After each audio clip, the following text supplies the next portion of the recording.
século VIII, Carlos Magno e a Igreja e os conflitos entre a Igreja do Oriente e do Ocidente. A Idade Média foi formando-se no século V, solidificou-se no século XII e durou até o século XVI. Foi a época do feudalismo na Europa. A princípio, os povos germânicos que se assentavam em terras do Império Romano do Ocidente pediram grandes extensões de terra em troca da promessa de fidelidade. Mais tarde, quando o Império Romano se desfez e apareceram os diversos reinos, o benefício começou a chamar-se pela palavra germânica feudo. Nesses sistemas, guerreiros, em troca de receber um feudo do seu rei, permaneciam ligados a ele através do juramento de fidelidade e proteção. A sociedade feudal europeia caracterizou-se por uma marcante vida rural e dividida pela existência de dois grupos sociais fundamentais, a nobreza e os camponeses. A igreja caminhava entre o senhor feudal e o vassalo ou camponês, entre o castelo e a cidade. Pregava o evangelho a todos, mas, desafortunadamente, alguns altos eclesiásticos comportavam-se mais como senhores feudais do que como pastores.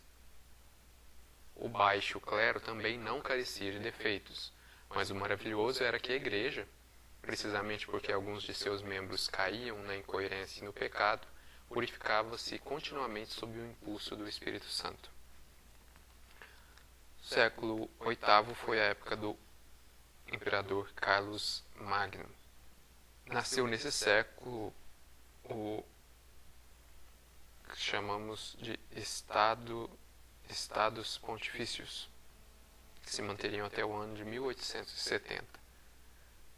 O Papa já era um soberano, mas dentro da órbita do rei dos francos, em uma posição delicada frente ao imperador de Constantinopla.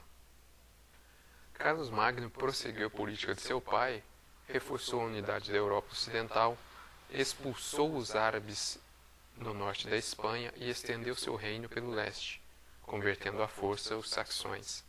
Saiu em defesa do Papa Leão III, apoiou a Igreja e, com sua forte personalidade, exerceu enorme influência sobre sua época, impôs suas ideias ao papado. No dia de Natal do ano 800, Leão III entregou-lhe a coroa imperial na Basílica de São Pedro com a famosa dedicatória: a Carlos Piíssimo e com gosto, coroado por Deus, grande e pacífico imperador, vida e vitória. Nascia o Sacro Império, continuação do antigo Império Romano do Ocidente. Nesse período produziu-se o chamado Renascimento Carolígio, do qual foram artífices, junto ao soberano, uma seleta minoria de eclesiásticos versados em letras sagradas e profanas, e de procedência muito diversa. Carlos Magno fez da pregação da fé e da civilização cristã o princípio retórico de sua ação política. O imperador convertia-se, pois, em protetor e garantia da proteção e dos interesses do Papa e da Igreja. Por outro lado, o Papa outorgou à França o título de filha primogênita da Igreja. O grande desígnio de Carlos Magno foi desenvolver uma autêntica política cristã, que abarcasse toda a extensão de seus domínios e todos os aspectos da vida de seus súditos. Resumindo, o que mais fez Carlos Magno? Ele reformou a Igreja franca e escolheu minuciosamente os bispos, que considerava como altos funcionários.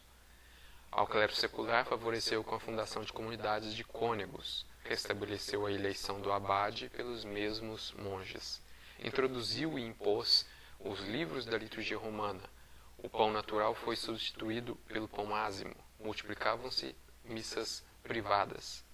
Foi também o iniciador de uma renovação intelectual.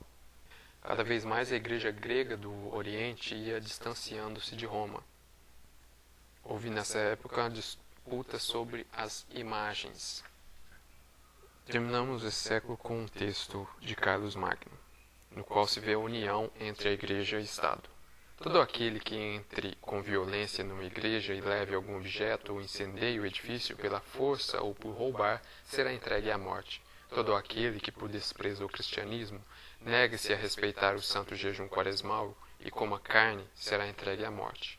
Todo aquele que entregue às chamas o corpo de um defunto, segundo o rito pagão, será entregue à morte.